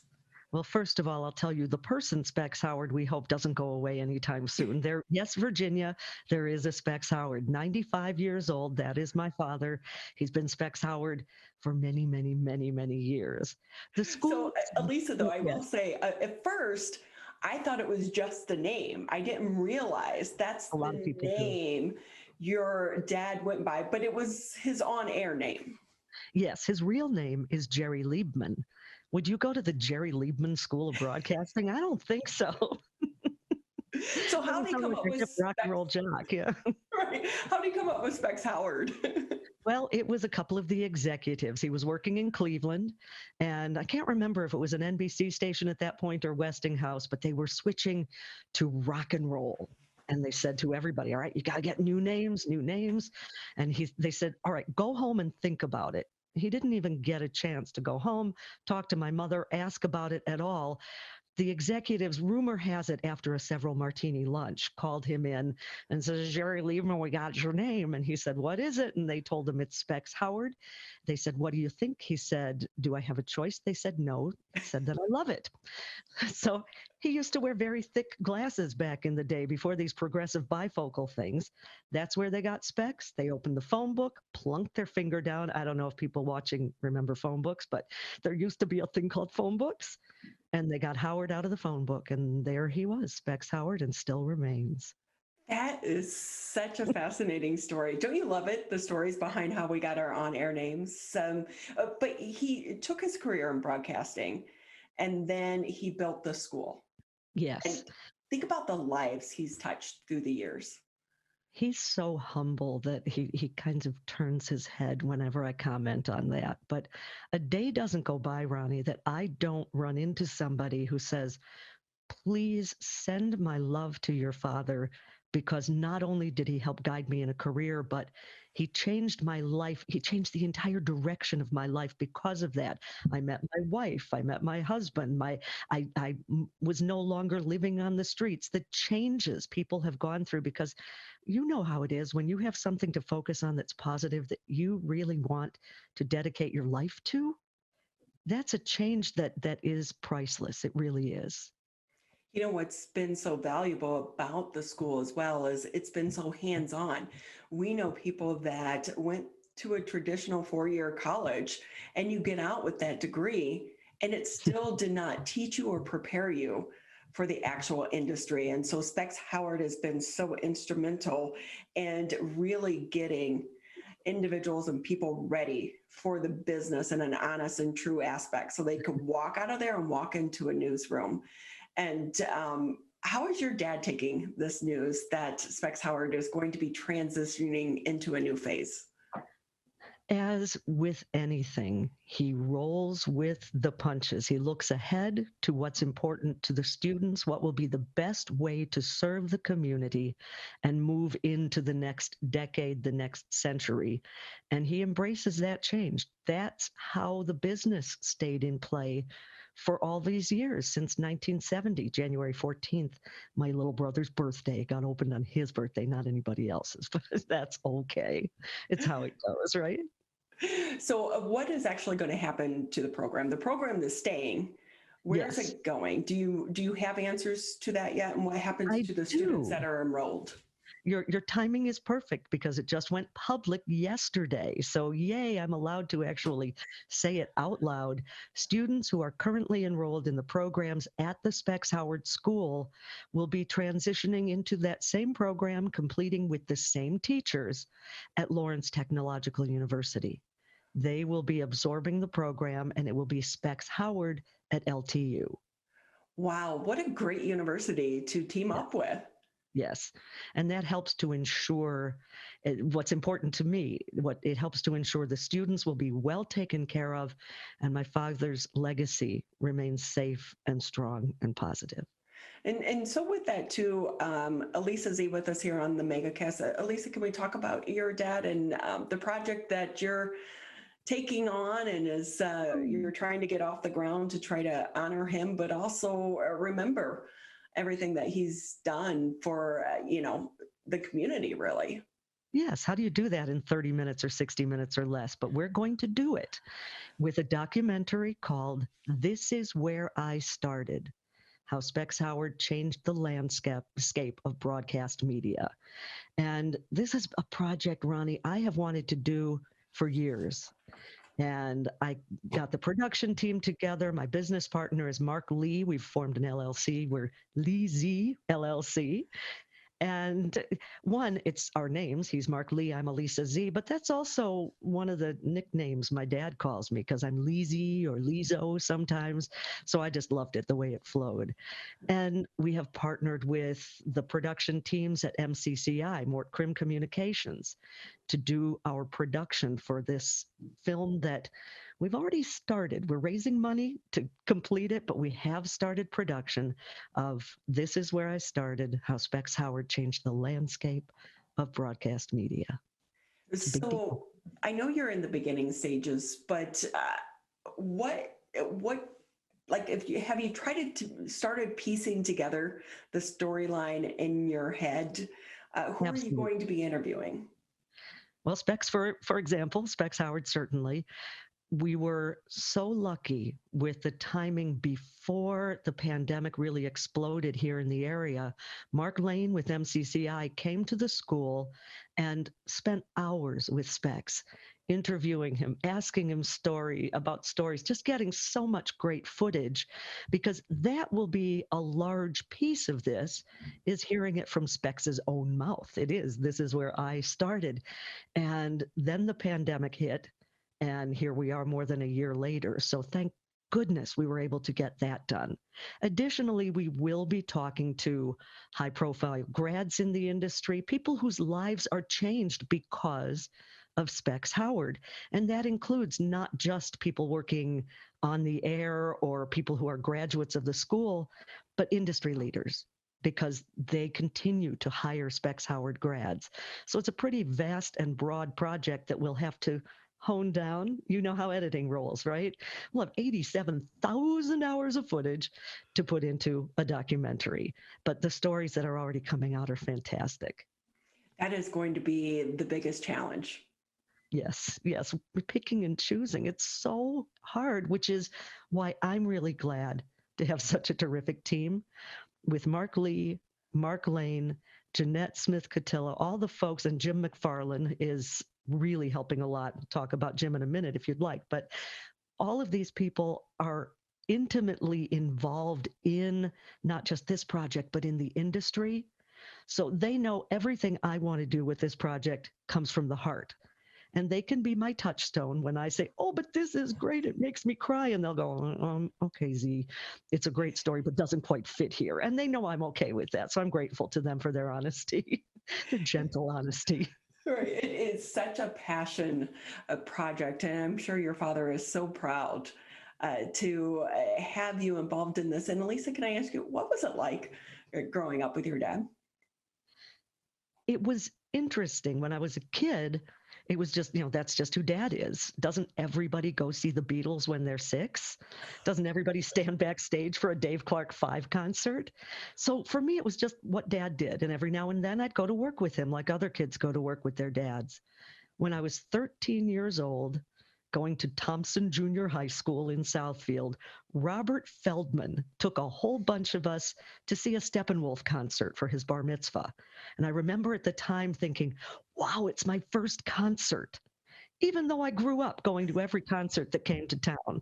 So it was just what Dad did.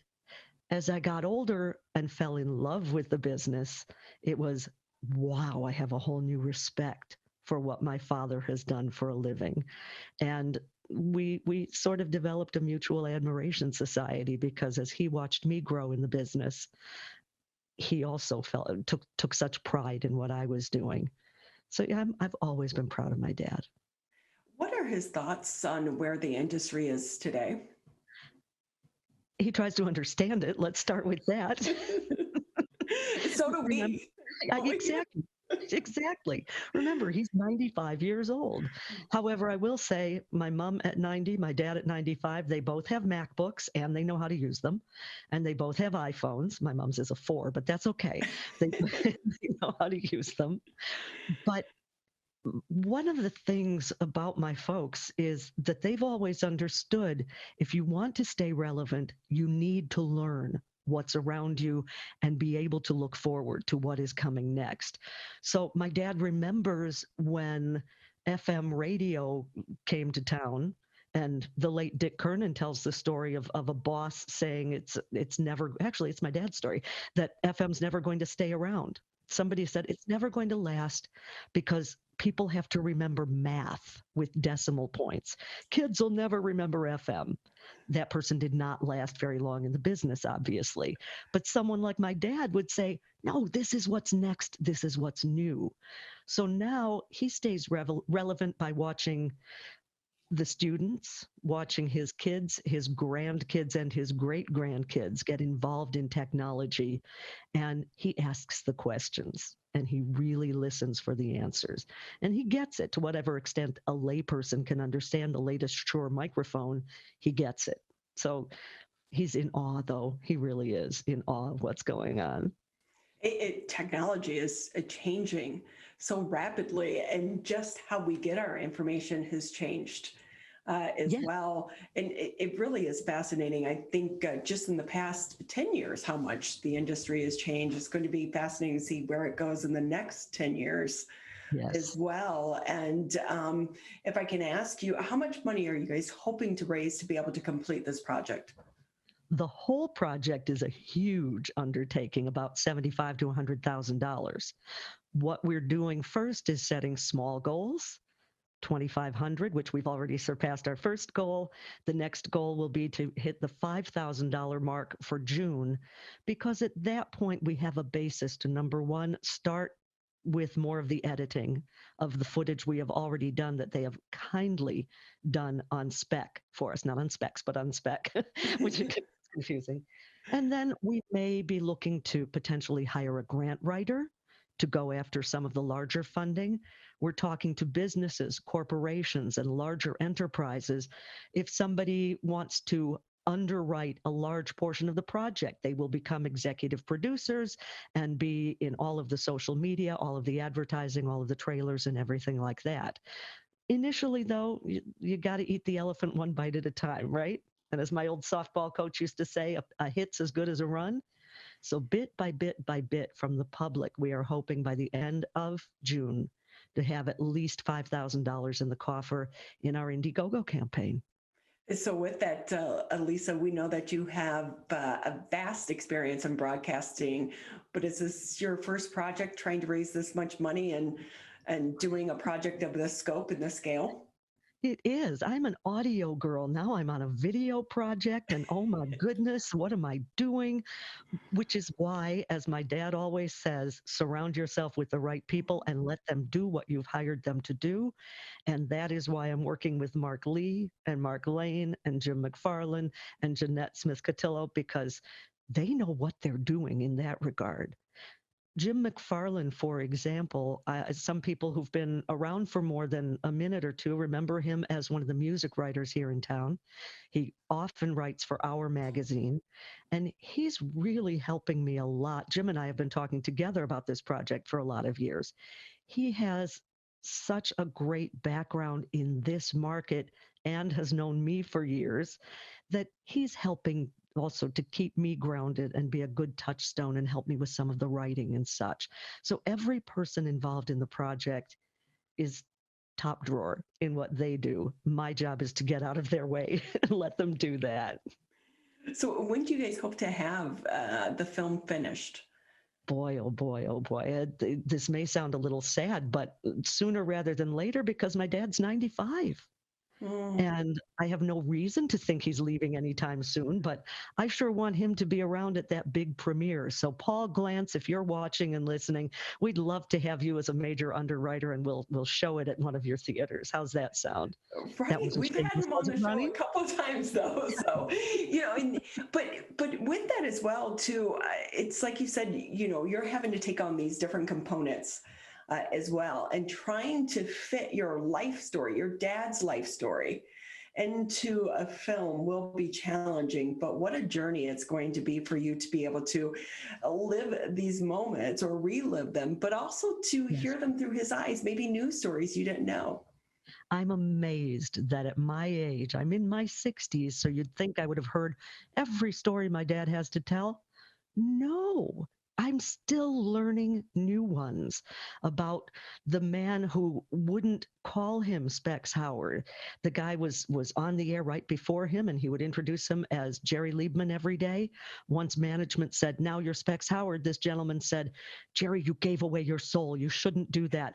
Never again introduced him by his name. It was something like, "And now here's the friendly neighbor," or something like that. These are stories I'm getting to learn about the industry and about my father through the years. It really is such a blessing for you to be able to get to hear his story and to relive his stories as well. But it's also a good reminder for all of us that we should take the time to sit down with our relatives, with our parents and our grandparents, because they all have these life stories, and we take them for granted and we live around them, but we never hear these intimate details of their lives. And learn from their attitudes and their inspiration. I spoke recently with Gordie Howe's granddaughter, Megan, who's a wonderful woman. And she said, "You know what, I think my grandpa and your dad were cut from very similar cloths," which they were.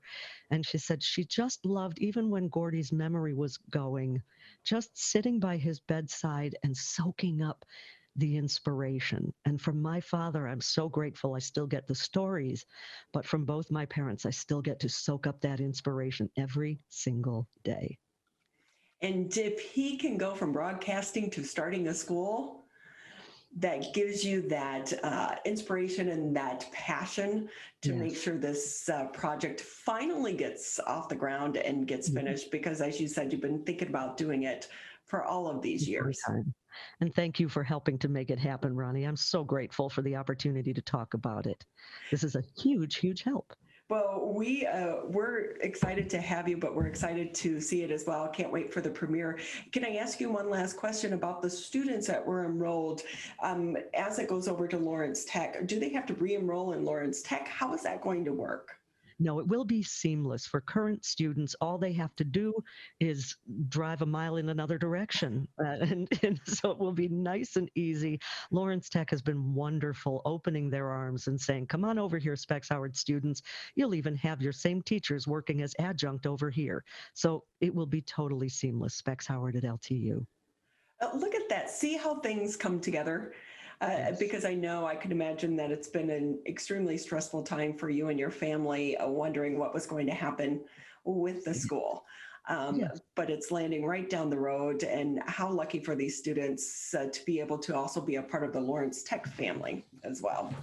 And I'm honored that my father's name will live on there. Oh, that is so great. I can't wait to meet him in person. I've never met him. Well, come on over. Over there.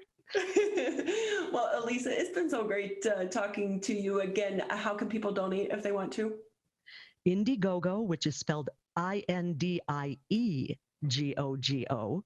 So if you go to the Indiegogo website and search, "This is where I started," that's where our campaign is, or you can friend us on Facebook, "This is where I started," and we'll welcome you in with open arms, and any contribution of any size is more than welcome. Thank you so much in advance.